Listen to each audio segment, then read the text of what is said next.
सहनाववतु सहनौ भुनक्तु सह वीर्यङ्करवावहै तेजस्विनावधीतमस्तु मा विद्विषावहै। ओम शांति शांति शांति। उपनिषद सार जो हमारे दिव्य जीवन का आधार है, हमारे सद्संस्कार सुविचार जिससे उन्नत हो, ऐसा कर्म ऐसा पुरुषार्थ हमको नित्य प्रति अवश्य करना चाहिए। कठोपनिषद की चर्चा हम कर रहे थे और पहली वल्ली समाप्त हो रही है, उसका अंतिम श्लोक बचा हुआ था। अनेक प्रलोभन यमाचार्य ने दिया नचिकेता को, लेकिन नचिकेता भी बहुत ही दृढ़ विश्वास और आत्मबल के धनी, जिन्होंने इस संसार के भौतिक सुखों की चाहना नहीं की, अपितु जो आत्मज्ञान है, जो मोक्ष का ज्ञान है, उस वरदान के लिए वे महान यमराज के ज्ञान को आत्मसात करना चाहते हैं।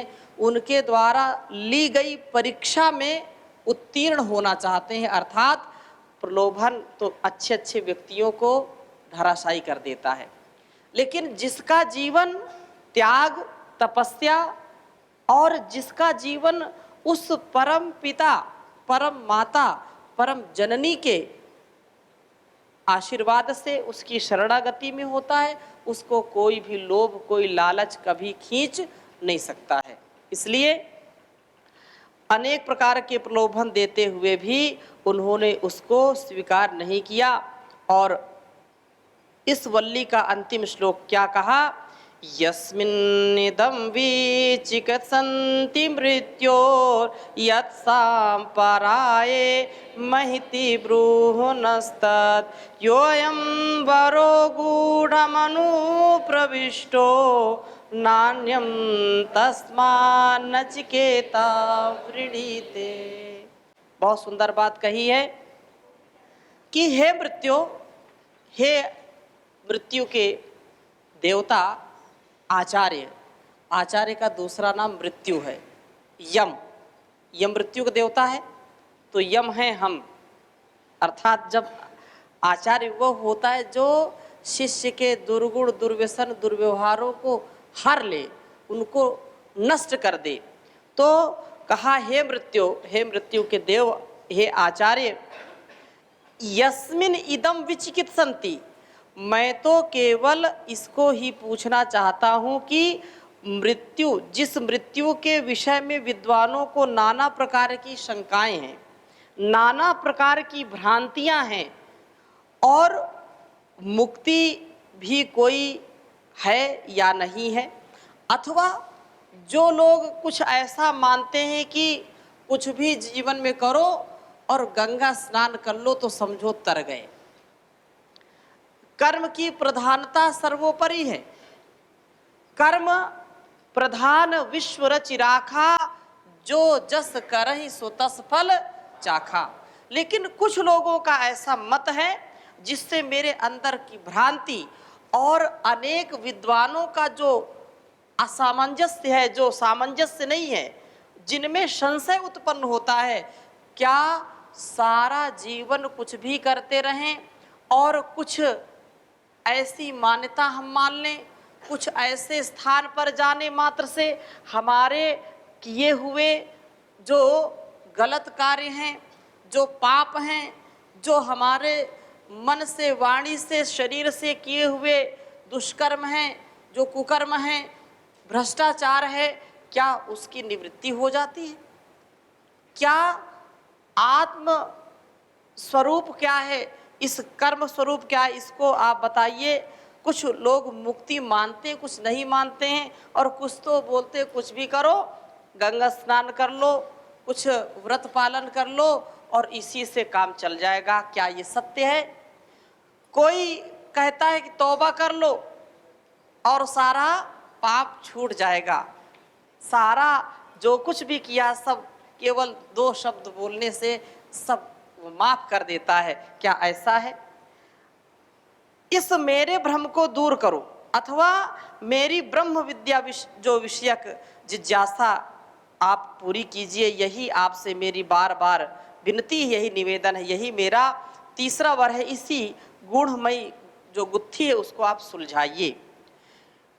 यह अत्यंत महनीय बात है। कुछ लोग जो विचार करते हैं कि पूर्व जन्म पुनर्जन्म कुछ नहीं है और कोई भी ईश्वर नाम की चीज नहीं है, ये शरीर ऐसे बनता है पंच महाभूतों से और चलने लगता है और अपने आप नष्ट हो जाता है। कुछ भी यही जो कुछ है यही है, कुछ बाहर है ही नहीं। इसलिए तुम पुनर्जन्म और पूर्व जन्म की बातें मत करो। जब तक जियो शान से जियो, खूब मौज उड़ाओ, खाओ पियो। यावत जीवेत सुखम जीवेत ऋणम कृत्वा घृतम पिबेत भस्मीभूतस्य शरीरस्य पुनरागमनम कुतः। ये बार बार ये जो ऐसी बातें बोलते हैं, ये ईश्वर है, आत्मा है, परमात्मा है, ये सब बातें है नहीं। ये तो केवल ऐसे ही कुछ जो ऐसा मानते हैं। क्या ये सत्य है? सत्य कब हमको पता चलेगा? जब मृत्यु के रहस्य को हम जान पाएंगे कि वास्तव में मृत्यु के बाद होता क्या है, और इस शरीर की मृत्यु होती है अथवा आत्मा की, अथवा ये आत्मा और शरीर एक ही हैं। इसके विषय में आप बताइए। क्योंकि यदि ऐसा हो तो ये जो कर्म कांड की बातें करते हैं, कर्म प्रधानता की बातें करते हैं, कर्म सिद्धांत की जो बातें करते हैं, पाप और पुण्य की बातें करते हैं, स्वर्ग और नरक की बातें करते हैं, तो फिर इसका विज्ञान, इसका रहस्य क्या होगा? लोग इस रहस्य को न जान करके, आत्म तत्व को न जान करके ऐसे संसार के माया मोह में फंस जाते हैं, पाप करते हैं और सोचते हैं कि बस ऐसा कर लो, ऐसा कर लो। कुछ जो अपना इसको स्वयं बीच की कड़ी बने हुए हैं, जगत और ब्रह्म के बीच में कड़ी हैं, वो पूरे ठेकेदारी लिखाए हुए हैं कि जो हम बोलेंगे वही होगा और हम नहीं बोलेंगे तो हो नहीं सकता। संसार का यदि हमने तथ्य सत्य नहीं जाना और अपने कर्मों की निर्मलता पर ध्यान नहीं दिया तो कभी भी आत्म तत्व हम जान नहीं सकते। आत्म शुद्धि से जब हम अपने जीवन को जीते हैं तो निसंदेह हमको तत्व ज्ञान होता है और वही इस रहस्य को आगे हमको उसका उद्घाटन करता है। तो यहाँ पर ऐसी बात कही, तीसरा वर मांगने पर बिल्कुल डटे हुए हैं नचिकेता, और इसी के साथ यह पहली वल्ली समाप्त होती है। दूसरी वल्ली का आरंभ करते हैं। प्रथम वल्ली में सर्वमेध यज्ञ का रहस्य 2 प्रश्नों का उत्तर दिया और ब्रह्म विद्या का अधिकारी नचिकेता जैसा ही त्यागी, तपस्वी और जिज्ञासु हो सकता है। एक दृढ़ व्यक्ति ही इसका अधिकारी हो सकता है। अस्थिर, लोभी, लालची, लंपट कभी भी ब्रह्म ज्ञान का अधिकारी नहीं हो सकता है। और यह धन वैभव क्या है, यह सब बतलाया। इस द्वितीय वल्ली में नचिकेता के मरण के पश्चात जीवात्मा की क्या गति होती है, इसका वर्णन करने से पूर्व यमाचार्य ने 2 मार्ग हमारे जीवन के बताए हैं और जो हमारे लिए अत्यंत अनिवार्य है। इन दोनों मार्गों को हम समझ लें तो यह श्लोक जो हम अभी वाचन करेंगे आपको याद भी करना है। अन्य श्रेयो अन्य दुतै प्रयस्ते, उच्चारण करिए, अन्य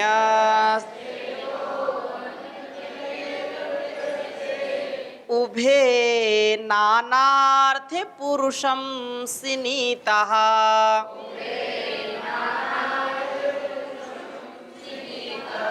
तयो श्रेय आदानस्ति साधु भवति।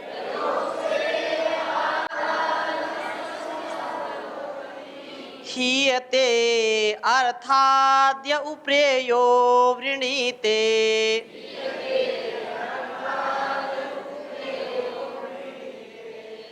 कहा कि अन्य श्रेयो अन्य दुतयो प्रियस्ते उभे नानार्थे पुरुषम स्नीतः तयो श्रेया आददानस्य साधुर्भवति हीयते अर्थाद्य उप्रेयो वृणीते।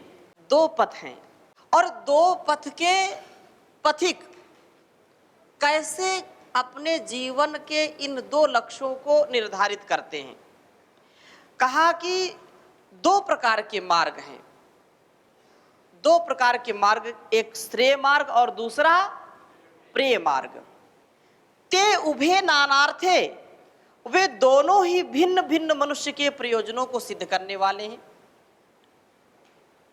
तयोः, उन दोनों मार्ग में जो व्यक्ति इन दोनों में से श्रेयो वृणीते, श्रेय मार्ग को चुनता है, उस पर चलता है, वह साधु होता है। और जो प्रेय मार्ग का वर्ण करता है वह उससे विपरीत, क्योंकि श्रेय मार्ग उत्तम मार्ग है और इसका चुनने वाला ब्रह्म विद्या का अधिकारी होता है, मोक्ष सुख को प्राप्त करने वाला होता है। और जो इससे विपरीत प्रेय का वर्ण करता है, प्रेयः वृणीते, प्रेय मार्ग अर्थात सांसारिक भोग ऐश्वर्य की जो कामना करता है, केवल विषयों की तृप्ति में, इंद्रियों को तृप्त करने में लगा रहता है, वह इस संसार के चक्र में फंस जाता है और हीयते, मुक्ति पद से पतित हो जाता है, गिर जाता है, अर्थात आवागमन के चक्र में सदा पड़ा रहता है, बार बार जन्म लेता है, बार बार मरता है, बार बार दुख उठाता है, कष्ट उठाता है, बार बार समस्याओं से घिर जाता है, विकट संकट काटता है, लेकिन इस संसार से वैराग्य उसको नहीं होता। इसी संसार में वह स्वीट पॉइजन जिसको बोलते हैं, मीठा जहर, मीठा जहर खा खा करके तृप्त होता रहता है, लेकिन वास्तव में जो तथ्य सत्य है उसको सुन करके भी, जान करके भी उसको अपनाने का सामर्थ्य उसके अंदर आता नहीं है, जो प्रेय मार्ग को चुनता है। इसलिए कहा है कि धन वैभव, संसार में अब एक प्रश्न कर सकते हैं, तो क्या हमको धन संपत्ति ऐश्वर्य कीर्ति की इच्छा नहीं करनी चाहिए? अवश्य करनी चाहिए, बिना इसके तो कार्य चल ही नहीं सकता है। और जो कुछ भी भौतिक संपत्ति, भौतिक जो भी सामाजिक ढांचा जो खड़ा है, वह राष्ट्र की उन्नति के लिए परम आवश्यक है। नहीं तो अमेरिका आज सबसे बड़ा, भौतिकता का सबसे बड़ा आदर्श माना जाता है लोगों की दृष्टि में, तो फिर उससे हमारा कभी भी मान नहीं होगा, सम्मान नहीं होगा यदि हम लकीर के फकीर बने रह गए हैं। बोलते लकीर के फकीर है, तो इससे हमारा कल्याण नहीं होगा। हम रोज प्रार्थना करते हैं, आप सभी प्रार्थना करते हैं, वयम श्याम पतयो रहीणाम, हम धन ऐश्वर्यों के स्वामी हो, में हर प्रकार की धन संपदा से युक्त हो, लेकिन धन संपदा अहंकार के लिए नहीं, धन संपदा केवल भोग वासना के लिए नहीं, धन संपदा अपने राष्ट्र के, अपने समाज के, अपने परिवार की उन्नति के लिए, भौतिक उन्नति के लिए परम आवश्यक है। इसलिए कुछ लोगों ने इसकी परिभाषाएं ऐसी बना दी कि क्या करना, सब कुछ यही धरा का धरा रह जाएगा, इसलिए कुछ मत करो। अजगर करे न चाकरी, पंछी करे न काम, दास मलूका कह गए सबके दाता राम, कुछ नहीं करना काम, राम राम जपना, पराया माल अपना, बाकी सब झूठा सपना। ऐसा जो पाठ पढ़ाएंगे तो कभी भी हमारा राष्ट्र विकास नहीं कर पाएगा, कभी भी विकसित नहीं हो पाएगा। प्राचीन भारत को हम यदि देखें तो उस समय अध्यात्म भी चरम में था और हमारी भौतिक उन्नति भी चरम में थी। इसलिए श्रेय और प्रेय दोनों मार्ग हमारे लिए आवश्यक हैं, लेकिन केवल प्रेय से बात बनेगी नहीं। हमारा शारीरिक सौष्ठव अच्छा होना चाहिए, शारीरिक स्वास्थ्य अच्छा होना चाहिए, निरोगता से परिपूर्ण रहें, लेकिन आत्मोन्नति भी आवश्यक है, क्योंकि बिना शरीर और आत्मा के हमारा कर्म, हमारा जन्म सिद्ध नहीं हो सकता, सार्थक नहीं हो सकता, कल्याणकारी नहीं हो सकता है। इसलिए बात कही है कि इसको साधन समझ करके प्रयोग करो, इसमें बंधना नहीं, इसमें अपने आप को लिप्त नहीं करना। ना कर्म लिप्यते नरे, क्या कहा? ना कर्म लिप्यते नरे। अगर हम इसमें लिप्त हो गए, संलिप्त हो गए, तो फिर बंधन से कोई बचा नहीं सकता। बंधन से बचने का एकमात्र उपाय है निर्लिप्त भाव, पूर्ण निवृत्ति में पूर्ण प्रवृत्ति, निवृत्त भी रहें और पूर्ण प्रवृत्त रहें। अटैचमेंट कैसा? Complete attachment with complete detachment in person, in place, in thing. व्यक्ति में, वस्तुओं में, स्थानों में हम प्रयोग तो करते हैं, लेकिन आसक्ति से मुक्त रहें, आसक्ति से युक्त नहीं, क्योंकि ये आसक्ति है, जा नहीं सकती। ये आसक्ति है, जा नहीं सकती। तो जाने के लिए, इसको भगाने के लिए योग का मार्ग अपनाना पड़ेगा। इसलिए कहा है कि दिन रात इसी चक्र में जो लोग पड़े रहते हैं, शुभ कर्मों को भूल करके इसी में लगे रहते हैं, उनका सारा जीवन मान के चलो खो जाता है, वो भटक जाते हैं। यहाँ पर ऋषि और आगे बात क्या कहते हैं? श्रेयश्च प्रेयश्च मनुष्यमेतस्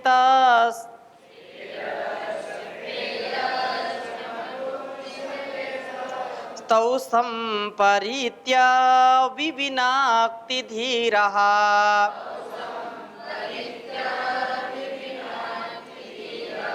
श्रेयो हि धीरोऽभिप्रयसो वृणीते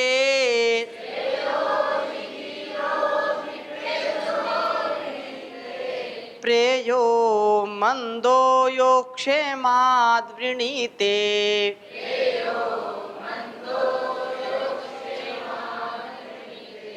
बहुत सुंदर बात कही है, इस श्लोक को भी याद करना है आपको, ठीक है। कहा कि मनुष्य को जो उपरोक्त, जो पहले कह दिया है, श्रेय और प्रेय ये दोनों मार्ग प्राप्त होते हैं, और जो धीर गंभीर होते हैं, जो विद्वान होते हैं, वे संपरीत्य विविनक्ति, बहुत अच्छी प्रकार से दोनों मार्ग की परीक्षा करते हैं, दोनों को समझते हैं कि वास्तव में मेरे कल्याण के लिए कौन सा मार्ग सबसे उत्तम रहेगा। गंभीरता पूर्वक विचार करके, सोच करके, क्योंकि बिना विचारे जो कर सो पाछे पछताए, और काम बिगाड़ो आपनो जग में होत हंसाए। वो हंसी के पात्र बन जाते हैं, हास्य भाजन बनते हैं। इसलिए किसी भी कार्य को करने के लिए सैकड़ों बार विचार करिए।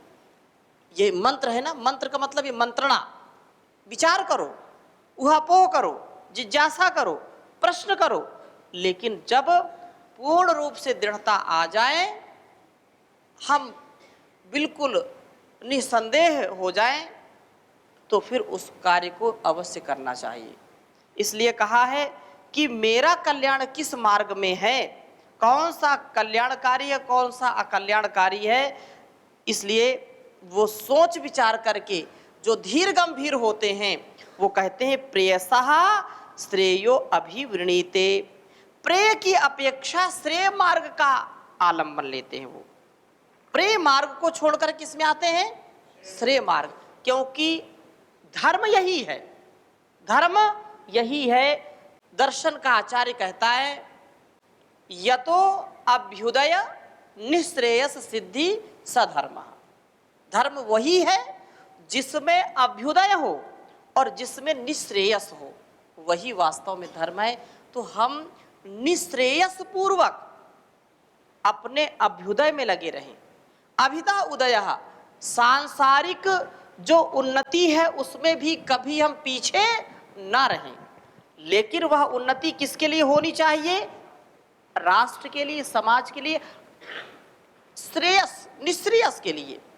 जिस उन्नति से हमारा श्रेय मार्ग बाधित हो, उस मार्ग को कभी भी अपनाना नहीं चाहिए।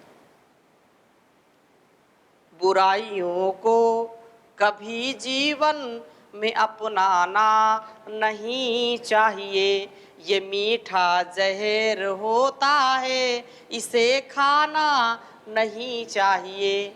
संसार में जो बुराइयां हैं, हमको उस समय बड़ा अच्छा लगता है और बाद में ये जहर का काम करता है। बाद में हम कोई अपील करने का स्थान नहीं बचता कि हम कुछ कर सकें, हम बिल्कुल असहाय हो जाते हैं। इसलिए कहा कि जो धीर गंभीर हैं वो प्रेय की अपेक्षा श्रेय मार्ग का आलंबन लेते हैं, श्रेय मार्ग का वर्ण करते हैं।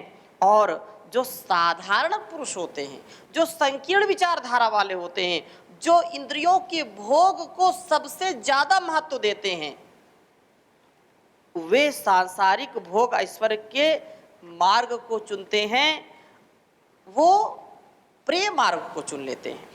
इसलिए कहा प्रेयो मंदो योग क्षेमाद विनीते। ऐसा क्यों? इसका कारण यह है कि जो श्रेय का मार्ग आरंभ में बहुत कष्ट साध्य है। विद्या पहले अर्जित करने में विष के समान है। सब कोई इसको पढ़ना तो छोड़ दीजिए जी, सुनना पसंद नहीं करते। क्यों? क्योंकि समझ में नहीं आता। समझ में क्यों नहीं आता? क्योंकि कभी इसको पढ़ा नहीं, कभी पढ़ने की जिज्ञासा नहीं की। तो ये उपनिषद विद्या, वेद विद्या, अध्यात्म विद्या को लोग सुनना भी पसंद नहीं करते, क्योंकि आरंभ में ये बड़ा कठिन लगता है और लोगों को चाहिए सरलता। बिल्कुल सरल मार्ग बताओ, और महाराज बिल्कुल सरल मार्ग बताओ, और कोई और सरल उपाय बताओ। फल चाहिए बहुत बड़ा, बहुत विशाल, और काम कैसा? बिल्कुल सरल, छोटा छोटा, शॉर्टकट जो मार्ग है उसको बताओ। तो ये बात कहा कि अति कष्ट साध्य है। आगे हम कठोपनिषद में पढ़ेंगे, जिसको स्वामी विवेकानंद जी ने विशेष कोट किया है। उत्तिष्ठता जागृत प्राप्य वरान निबोधत, क्षुरस्य धारा निष्ठा दुरत्या दुर्गम पथस्तद कवयो वदंती। ये ज्ञान का मार्ग, कृपाण की धारा, ये ज्ञान का जो मार्ग है, जो श्रेय मार्ग है, जो अध्यात्म मार्ग है, ये इतना सरल नहीं है। ये कहते हैं कि छुरे के धार पर चलने के समान है। इसलिए कौन छुरे के धार पर चलेगा जी? सबका सामर्थ्य नहीं है। इसलिए कहा कि वे लोग संयम नहीं कर पाते और वो चाहते हैं कि छोटा सरल मार्ग बताइए, अंत में उसका फल अति मधुर उनको चाहिए। ऐसा होता नहीं है। विद्या से युक्त जो जीवन जीता है उसको बाद में अमृत मिलता है, और जो विद्या नहीं प्राप्त करता, बचपन से ही मनमानी आचरण करता है, बाद में पछताता है कि हाय हाय हमने कुछ नहीं किया, और पहले हाय हाय बाय बाय में लगा रहता है, बाद में फिर अपने ऊपर चिल्लाता है, माथा पटकता है। करता है कि नहीं ऐसा? तो ऐसा नहीं करना चाहिए। प्रेय मार्ग आरंभ में क्षणिक आनंददायक होता है। श्रेय मार्ग कठिन है पहले, और प्रेय मार्ग पहले सरल है, बाद में बड़ा कठिन लगता है, जीना मुश्किल पड़ जाता है। तो कहा कि बड़ा कष्ट साध्य होता है। पहले तो लगता है सुखदायक है और बाद में जो है असाध्य सा लगता है। अंत में उसका फल अति कष्टदायक होता है। उस पर साधारण बुद्धि वाला गंभीरता से विचार नहीं कर पाता, क्योंकि उसकी बुद्धि अति सूक्ष्म नहीं होती है, वह संकीर्ण होती है और मोटी स्थूल बुद्धि होती है। इसलिए सीमित बुद्धि वाला उस तक पहुंच नहीं पाता। दूरदर्शी प्रत्यक्ष जो दिखाई पड़ता है उसके पीछे का रहस्य जानता है।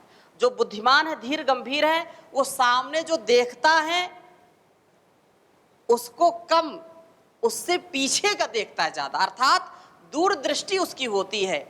इसलिए वह कभी भी इस सामने वाले आकर्षण को देख करके कभी विचलित नहीं होता है और वह प्रेम मार्ग की अपेक्षा श्रेय मार्ग, जो कल्याण का मार्ग है, जो आत्म तत्व का मार्ग है, उस पर ज्यादा अपने आप को लगा करके उस पर चलता है। इसलिए वह भोग का मार्ग छोड़ करके, जो महत दुखदाई मार्ग उसको छोड़ करके श्रेय का मार्ग, सुख का मार्ग, आनंद का मार्ग, कल्याण का मार्ग चुनता है।